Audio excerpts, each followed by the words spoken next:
जो सकल संसार का कारण अनादि अनंत है, उस परम भगवंत को मेरा सतत प्रणाम है। लेटर लेके कानपुर पहुंच गए आप? हाँ, गंगा जी को प्रणाम किया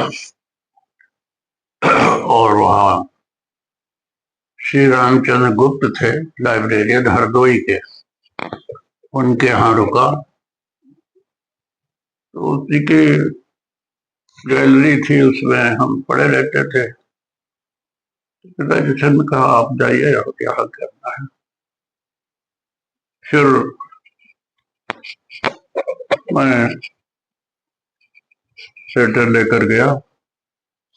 डॉक्टर वीडी शुक्ल हिस्ट्री के हेड थे, उनको दे दिया। खैर मेरा एडमिशन हो गया और मैं अखंड आश्रम में रहने लगा। व्यवस्था कर दी गई।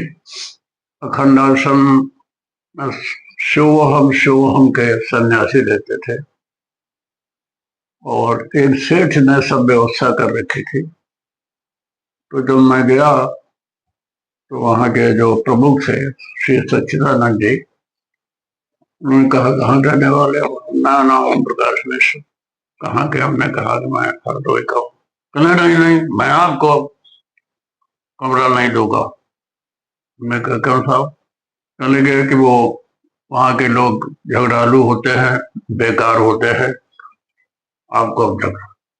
हमने कहा अरे हरदोई में बड़े बड़े महात्मा, बड़े बड़े साहित्यकार, रसलीन है, मोहनलाल जी है, राधा कृष्ण जी है, बड़े बड़े साहित्यकार पैदा हुए, साधु पैदा हुए, क्या सब खराब होते हैं? खैर उन्होंने मुझे 5 रुपया उस कमरे के महीना का। हाँ। तो एक दिन हम 10-12 लड़के हो गए, तो एक महाराज को रख लिया। तो एक दिन महाराज ने कहा कि बाबू, हमने कहा कहने आज सब्जी खत्म हो गई। तो बगल में ही बैंगन लगे हुए थे। तो हमने कहा भाई कोई साधु है यहाँ? साधु है कोई? कोई नहीं। एक बैंगन मैंने तोड़ दिया। जैसे मैंने बैंगन तोड़ा तो 4-5 साधु आए, चोर चोर चोर। हमने कहकर बैंगन तोड़ा, हमें चोर कैसे हुआ? वो हमारी तरफ दौड़े। हमने उस क्यारी का एक बांस निकाल लिया और घुमाया। साधु भाग खड़े हुए, एक आध के चोट भी लगे। शाम को मेरी पेशी हुई तो कहने के भीतर आइए। हमने कहा नहीं, मैं बाहर अपना बयान दूंगा। आए, कहने के क्यों मारा साधु को? मैंने कहा साधुआन मुझे चोर क्यों कहा? एक बैंगन के लिए मैं चोर हो गया? मैं चिल्लाता रहा, मुझे चोर कहा? मेरी भावनाएं, मेरी इज्जत इन्होंने लूट ली चाहिए। अरे मैं चोर हूं, मैं गांव का पढ़ा लिखा व्यक्ति हूं, पढ़ने आया हूं, ब्राह्मण परिवार का हूं, मेरे पिताजी साहित्यिक हैं, मैं चोर का? और हमने कहा कि मैं यहाँ की जितनी भी हरकतें हैं साधुओं की सब जानता हूँ, मेरे पास डायरी है, मैं उसमें लिखता रहता हूँ और मैं सेठ जी से कहूंगा। अब जैसे मैंने कहा मैं सेठ जी से कहूंगा यहाँ के विषय में, तो वो जो प्रमुख थे कहेगा सूर्य सिन्हा मिश्र जी। हमने कहा बताइए। चले गए, आप सेठ जी से कुछ नहीं कहें। तो हमने कहा मैं तो कहूंगा। चले नहीं नहीं, आप कुछ नहीं कहें हमसे, और मैं आपका किराया 5 रुपए से 2.5 रुपए के दे रहा हूँ। 2.5 रुपया मतलब आपने हरदोईयापन दिखाई दिया? दिखाई दिया।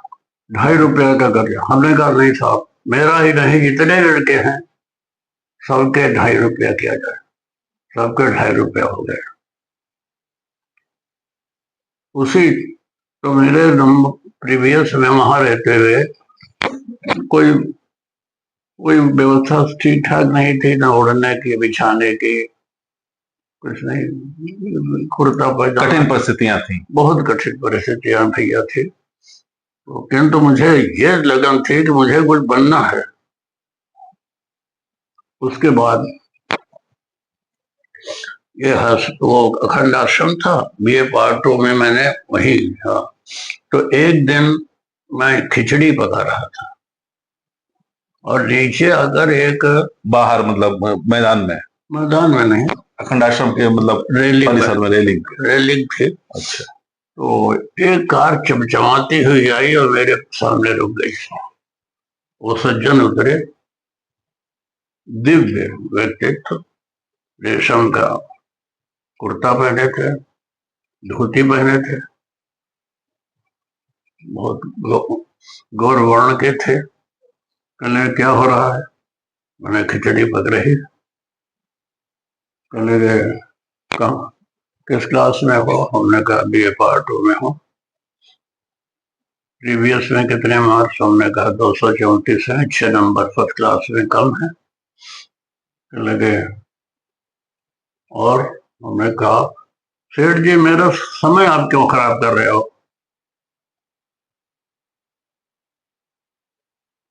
आप इतने सवाल मुझसे क्यों पूछ रहे हो?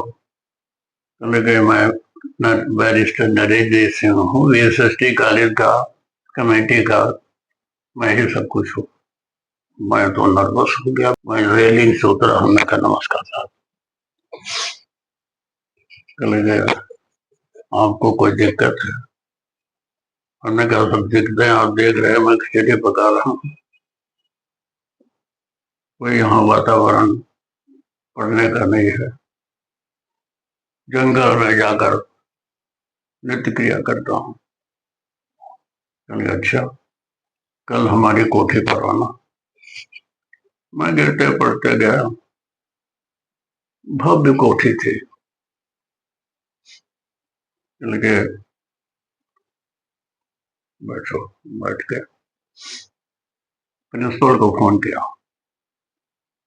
कि देखो ओम प्रकाश मिश्र जो है,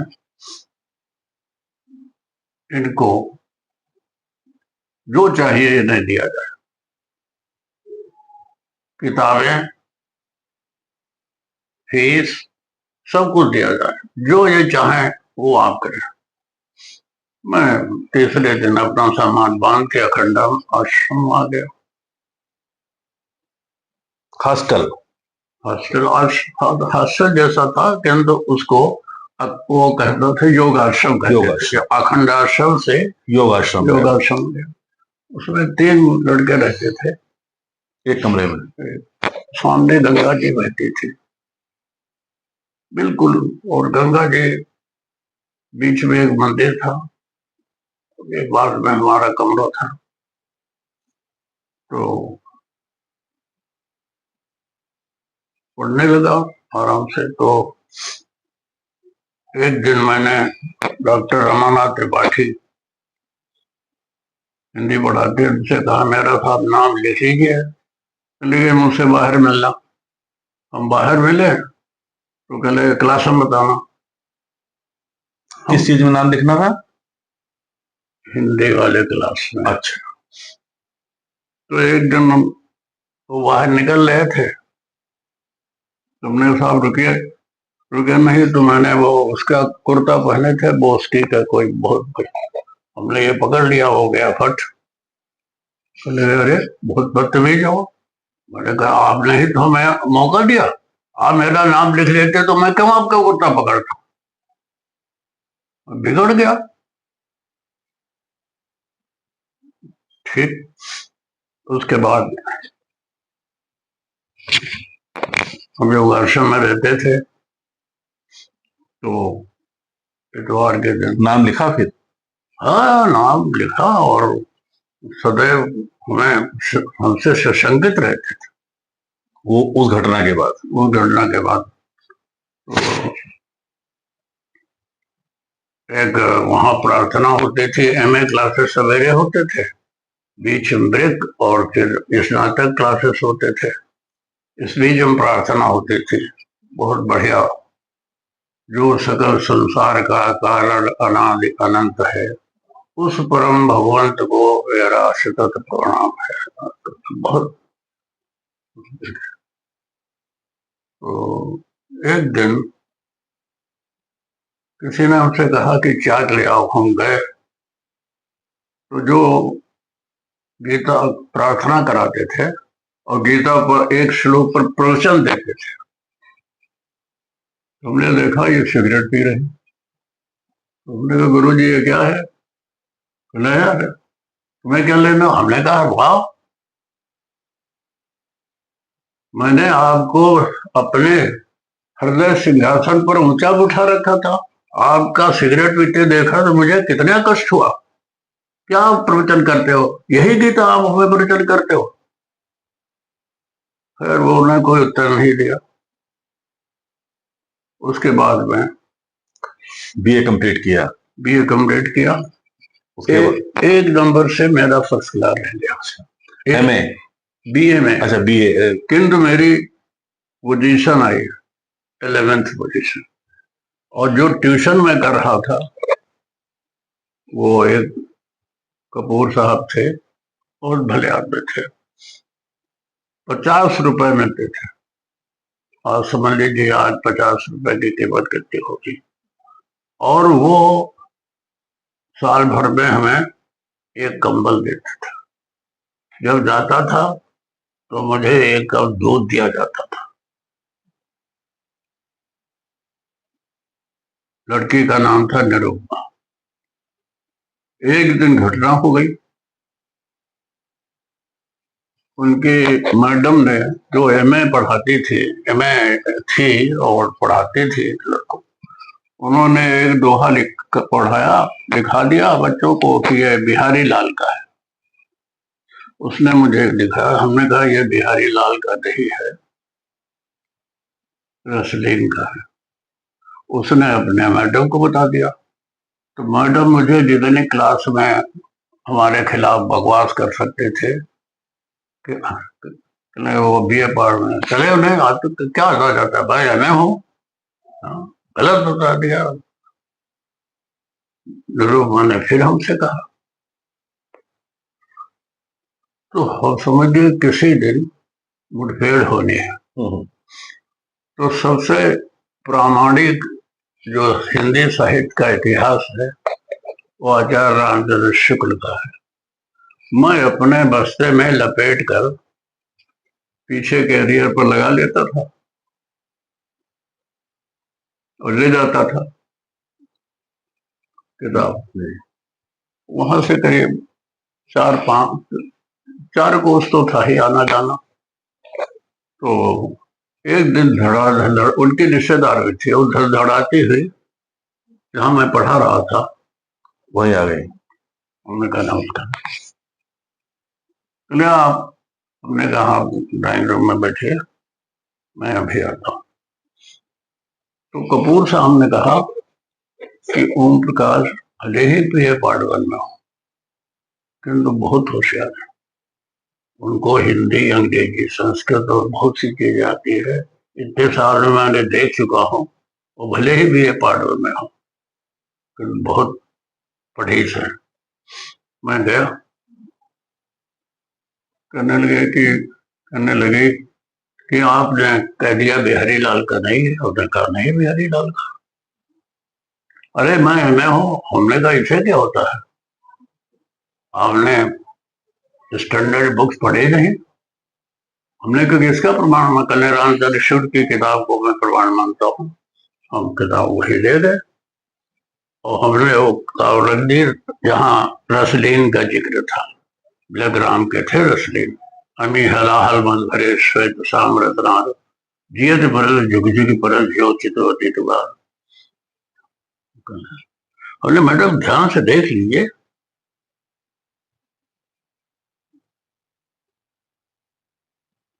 आप तो बहुत विद्वान।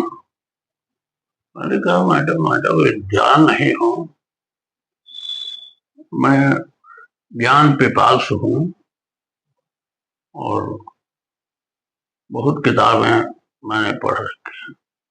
जो मेरी घोर निंदक थी क्लास में भी, वो मुझे बड़ी कहा आप तो बहुत अच्छे हैं, बहुत विद्वान है, और तारीफों के पुल बांध दिए। अरे तो कपूर साहब ने कहा देखो मैंने कहा था ओम प्रकाश से भिड़ना नहीं। तो परिवार में, कपूर परिवार में मेरी इज्जत और बढ़ गई। तो मुझे कभी खाना खिलाते थे, कभी अपने फार्म पर घुमाने ले जाते थे।